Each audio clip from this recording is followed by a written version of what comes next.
안녕하세요. 슬기로운 스테이블 코인 생활에 오신 여러분을 환영합니다. 저희가 지난 몇 주간 RLUSD라는 이 하나의 스테이블 코인을 정말 집요하게 따라왔었죠. 네, 맞습니다. 하나의 스테이블 코인이 어떻게 자기 세상을 넓혀가는지 그 과정을 쭉 지켜봤죠. 그렇죠. 리플의 품을 떠나서 이더리움 디파이라는 거대한 세상으로 모험을 떠나는 그 순간부터 거기서 멈추지 않고 레이어 2라는 더 넓은 영토로 나아갈 수 있다는 청사진까지. 그리고 이 모든 여정의 끝은 결국 유럽의 전통금융기관이 될 거다. 이런 전망을 조심스럽게 제시했었습니다. 맞아요.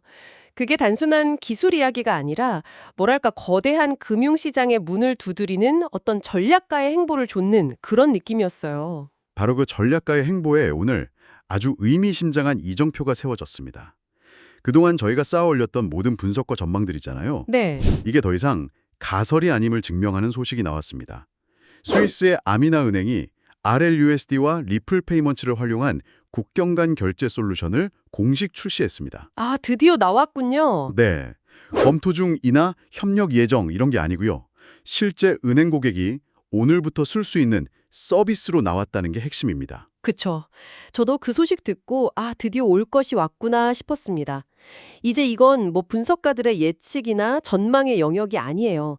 스위스 금융당국의 엄격한 규제를 받는 진짜 은행이 실제 고객을 대상으로 서비스를 시작한 이건 명백한 사례가 등장한 거죠. 사례. 네, 말 그대로 현실의 도장이 딱 찍힌 겁니다. 현실의 도장이라는 표현이 정말 와닿네요.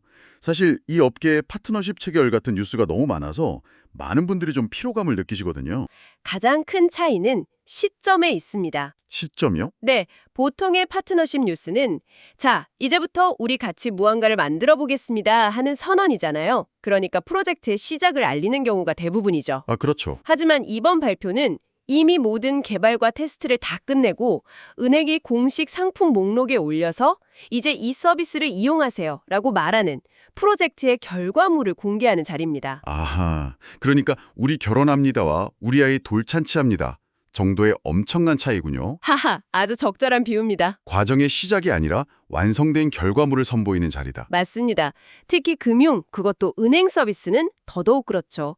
은행이 고객한테 상품 하나 내놓기까지 내부적으로 얼마나 많은 검증을 거치겠어요. 상상도 안 되네요. 기술적 안정성은 기본이고 법률적 리스크, 자금 세탁 방지 규정, 이 모든 걸 다 통과해야만 가능한 일이거든요. 그럼 이번 출시는 그 모든 관문을 통과했다는 의미이기도 하군요. 바로 그거죠. 단순히 리플과 협력한다 이 차원을 넘어서 리플의 기술이 스위스 은행의 기준에 통과했다는 하나의 증표로 봐야 합니다. 그렇군요. 이 지점에서 저희가 추적해왔던 RLUSD의 여정을 다시 한번 돌아보면 이번 뉴스의 무게가 더 잘 느껴질 것 같아요. 맞습니다. 이번 뉴스가 왜 결정적인지를 알려면 RLUSD가 걸어온 길을 순서대로 한번 복기해 볼 필요가 있습니다. 모든 이야기의 시작은 당연히 XLPL, 리플의 자체 생태계에서 탄생한 것이었죠. 1단계.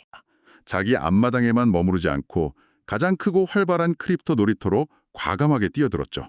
그때부터였어요. 리플이 큰 그림을 그리고 있구나 하는 느낌이 들기 시작한 게. 맞아요. 그쵸? 그리고 세 번째 단계가 거기서 한 발 더 나아간 레이어 2 확장 가능성이었고요. 아무래도 이더리움의 비싼 수수료나 느린 속도는 기관들이 쓰기엔 분명한 허들이었으니까요. 그렇죠. 이걸 해결하고 더 빠르고 저렴하고 기관 친화적인 환경을 만들려는 움직임이 포착됐던 게 바로 지난 방송까지의 이야기였습니다. 그런데 오늘 뉴스로 마침내 네 번째 단계, 실제 유럽은행의 채택이라는 마지막 퍼즐 조각이 딱 맞춰진 셈이네요. 맞습니다. 이건 정말 이야기의 결이 완전히 달라지는 순간인데요. 바로 그 지점입니다. 이전까지는 우리가 이렇게 말했죠. RLUSD는 디파이에서도 쓸 수 있고 은행 간 결제에도 쓸 수 있다. 네, 가능성이 있다. 이건 어디까지나 기술적인 가능성의 영역에 있는 이야기였죠. 하지만 이제는 유럽의 아미나 은행이 RLUSD를 실제 국경 간 결제에 쓰고 있다고 말할 수 있게 됐습니다. 아, 그 차이가 정말 크네요. 쓸 수 있다와 쓰고 있다의 차이, 네, 가능성과 현실의 차이. 정확합니다. can be used가 is being used로 바뀐 겁니다. 더 이상 미래 시제가 아니라 현재 진행형의 사실이 된 거죠. 이 미묘하지만 결정적인 차이가 RLUSD의 위상을 완전히 바꿔놓았다고 봅니다. 쓰고 있다는 말이 정말 강력하게 들리네요. 그런데 한편으로는 이런 생각이 들어요. 저희는 계속 RLUSD를 이더리움 디파이와 연결해서 이야기했는데 갑자기 스위스 은행이 주인공으로 딱 등장하니까 이 코인의 정체가 뭐지? 하고 헷갈릴 분들도 계실 것 같아요. 그럴 수 있죠. 이거 디파이 코인인가요? 아니면 은행 코인인가요? 아주 좋은 질문입니다. 그리고 그 질문에 대한 답이 바로 RLUSD의 핵심 정체성을 꿰뚫고 있어요. 결론부터 딱 말씀드리면 둘 다 맞습니다. 아, 둘 다요? 네, 다만 서로 다른 무대에서 다른 역할을 수행하고 있을 뿐이죠. 이더리움 디파이라는 무대에서 RLUSD는 유동성을 공급하고 새로운 금융상품을 실험하고 다른 자산들과 자유롭게 결합하는 혁신의 재료 역할을 합니다. 굉장히 유연하고 실험적인 역할이군요. 반면에 은행이라는 무대에서는 완전히 다른 성격의 배우가 되는 거고요. 그렇습니다. 은행이라는 무대에서 RLUSD는 결제, 정산, 송금, 이 매우 구체적이고 보수적인 목적을 수행하는 핵심 인프라의 역할을 합니다. 여기서는 변동성이나 실험 정신이 아니라 극도의 안정성과 신뢰성이 최우선 가치가 되죠. 아하, 즉, RLUSD라는 하나의 토큰이 한쪽에서는 창의적인 금융 실험의 도구로, 다른 한쪽에서는 가장 안정적이어야 하는 가치 전달의 수단으로 쓰이는 겁니다. 정말 흥미롭네요. 비유하자면 낮에는 엄격한 은행원으로 일하고 밤에는 자유로운 재즈 뮤지션으로 활동하는 사람 같달까요? 완벽한 비유입니다. 이 두 개의 다른 세계, 그러니까 디파이와 전통 금융을 하나의 토큰으로 연결하는 다리라는 말씀이시군요. 맞습니다. 그리고 또 하나의 궁금증이 생길 수 있죠. 어떤 거죠? 그래서 이 솔루션은 XRP의 기반인가요? 아니면 이더리움 기반인가요? 이것도 충분히 헷갈릴 만한 지점입니다. 맞아요. 저도 그게 궁금했습니다. 아미나은행은 도대체 어떤 블록체인을 쓰는 건가요? 이 질문에 답하려면 관점을 조금 바꿔야 합니다.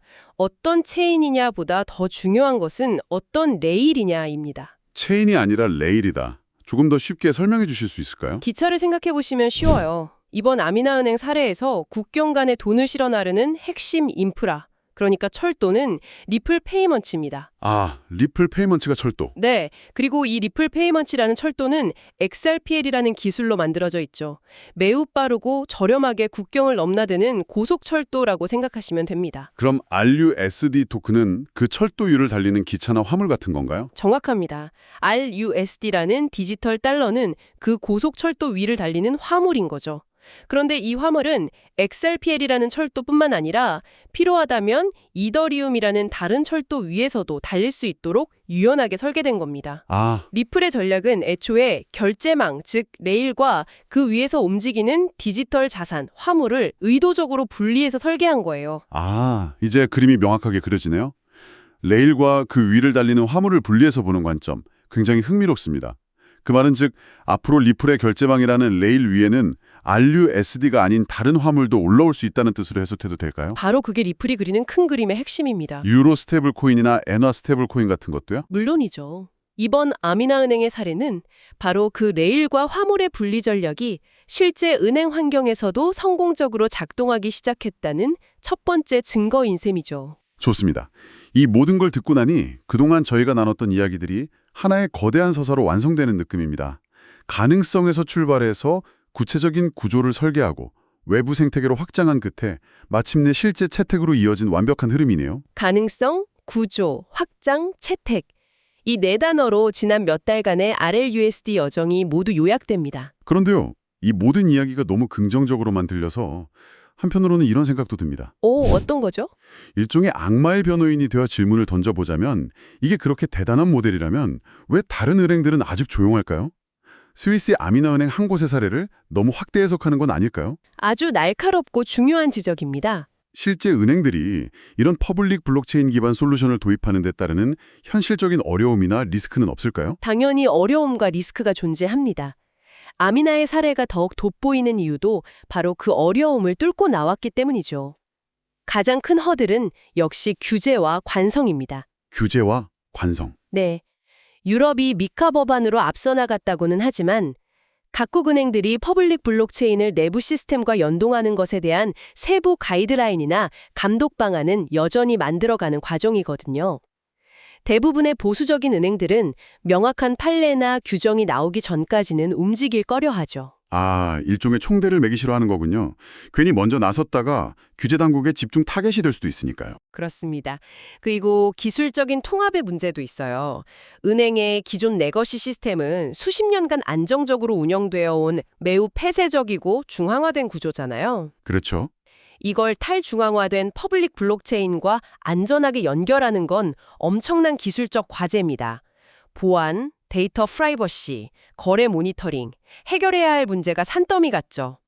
사실 에미나 같은 비교적 규모가 작고 기술 친화적인 크립토뱅크였기에 이런 과감한 시도가 가능했던 측면도 분명히 있습니다. 아, 거대 은행일수록 이런 변화에 대한 관성이 훨씬 크니까요. 맞습니다. 그렇다면 이 사례는 모든 은행이 곧 이렇게 될 것이다 라는 신호라기보다는 이런 방향으로 가는 것이 기술적으로 그리고 규제적으로 가능하다는 것을 보여준 첫 번째 탐사선 정도로 보는 게 더 정확하겠네요. 정확한 표현입니다. 탐사선 혹은 개척자죠. 이 사례가 중요한 이유는 스테이블 코인의 다음 단계, 그러니까 은행이 사용하는 디지털 달러의 구체적인 모습이 어떤 형태일지를 처음으로 보여줬다는 데 있습니다. 구체적인 모습. 세 가지 측면에서 주목해야 하는데요. 첫째, 프라이빗 체인이 아닌 퍼블릭 블록체인을 기반으로 한다는 점. 네. 둘째, 기술 기업이 아니라 규제받는 정식 은행이 직접 사용한다는 점. 그리고 마지막으로 게임이나 NFT 같은 분야가 아니라 가장 보수적이고 까다로운 국경 간 결제에 가장 먼저 적용되었다는 점입니다. 정리하자면 가장 개방적인 기술을 가지고 가장 보수적인 주체가 가장 까다로운 시장에 먼저 진입했다. 이거네요. 맞습니다. 보통은 쉬운 시장부터 공략하기 마련인데 정반대의 길을 선택한 점이 아주 인상적이죠. 그러게요. 그래서 저는 이 사례가 가장 어려운 시험을 가장 먼저 통과했다는 점에서 엄청난 의미를 갖는다고 봅니다. 앞으로 다른 스테이블 코인들이 은행과 협력하려고 할 때 이 아미나와 RLUSD의 사례는 중요한 참고서이자 넘어야 할 비교 기준이 될 겁니다. 아, 기준점. 네, 아미나 은행은 여기까지 했는데 당신들은 뭘 할 수 있습니까? 이 질문을 피할 수 없게 된 거죠. 자연스럽게 그럼 우리나라는 이라는 질문으로 이어지네요. 이 소식은 한국의 금융시장, 특히 은행들에게 어떤 질문을 던지고 있다고 보시나요? 이건 한국의 금융당국과 은행들에게 던져지는 매우 현실적이고 구체적인 질문입니다. 미래에 원화 스테이블 코인이 나온다고 가정해보죠. 그때 우리 은행들은 어디까지 관여할 것인가? 지금처럼 기술 기업들이 주도하는 걸 지켜만 볼 것인가? 아니면 아미나처럼 직접 플레이어로 뛸 것인가? 또 퍼블릭 블록체인을 내부 시스템에 수용할 수 있을 것인가? 그리고 가장 흥미로운 질문이죠. 디파이 생태계와는 어떻게 어디까지 연결할 것인가? 완전히 담을 쌓을 것인가? 아니면 RLUSD처럼 다리를 놓을 것인가? 정말 중요한 선택의 기로에 놓이겠군요. 그렇습니다. 지금까지 이런 질문들은 모두 탁상공론에 가까웠어요. 왜냐하면 참고할 만한 실제 사례가 없었으니까요. 그랬죠. 하지만 이제 아미나라는 구체적인 모델이 등장했습니다. 이 사례는 은행 더하기 퍼블릭 체인 더하기 스테이블 코인이라는 조합이 현실적으로 가능하다는 걸 보여준 최초의 증거입니다. 더 이상 막연한 이론이 아니군요. 네, 이미 유럽에서 실행된 선례가 생긴 거죠. 이제 우리도 이 모델을 벤치마킹하면서 구체적인 논의를 시작해야 할 때가 왔다고 봅니다. 네, 오늘 정말 하나의 뉴스를 가지고 다양한 각도에서 깊이 있게 파고 들어봤습니다. 이쯤에서 오늘 이야기를 최종적으로 정리하고 저희가 진행해온 RLUSD 시리즈의 마침표를 찍어야 할 것 같네요. 네, 그럴 시간이죠. 오늘 소식을 통해 RLUSD에 대한 최종 결론은 이렇게 내릴 수 있겠습니다. RLUSD는 이제 DeFi에서 실험 중인 코인이 아니라 유럽은행이 실제로 쓰는 결제 수단이 되었다. 완벽한 정리입니다. 자신의 생태계에만 머무르지 않았고 디파이 진출이라는 중간 단계에서 멈추지도 않았고 결국에는 가장 설득하기 어려운 실제 은행 고객을 유치하는 데 성공했습니다. 이로써 저희가 추적해온 RLUSD의 이야기는 하나의 완결된 스토리로 매듭지어졌네요. 네, 길었던 RLUSD 시리즈는 오늘 여기서 공식적으로 마무리하도록 하겠습니다. 하지만 슬기로운 스테이블 코인 생활이 끝나는 건 아닙니다. 오히려 이제부터가 진짜 시작이라고 할 수 있겠네요. 맞습니다. 하나의 구체적인 모델이 등장했으니 이제 비교하고 분석할 대상이 생긴 셈이죠. 그렇죠. 다음 시리즈부터는 오늘 살펴본 RLUSD를 포함해서 전 세계적으로 은행이 쓰기 시작했거나 쓰려고 준비 중인 스테이블 코인들을 하나씩 꺼내놓고 본격적으로 비교 분석하는 시간을 가져보려고 합니다. 아, 정말 기대되는데요. 페이팔의 PYUSD, 서클의 USDC, 그리고 JP모건의 제이펌코인까지 각각의 기술, 전략, 목표가 어떻게 다른지 비교해보면 훨씬 더 흥미로운 인사이트를 얻으실 수 있을 겁니다. 네, 은행들의 디지털 달러 전쟁, 그 서막을 여는 다음 시리즈도 많은 기대 부탁드립니다. 오늘도 슬기로운 스테이블 코인 생활과 함께 해주셔서 진심으로 감사합니다.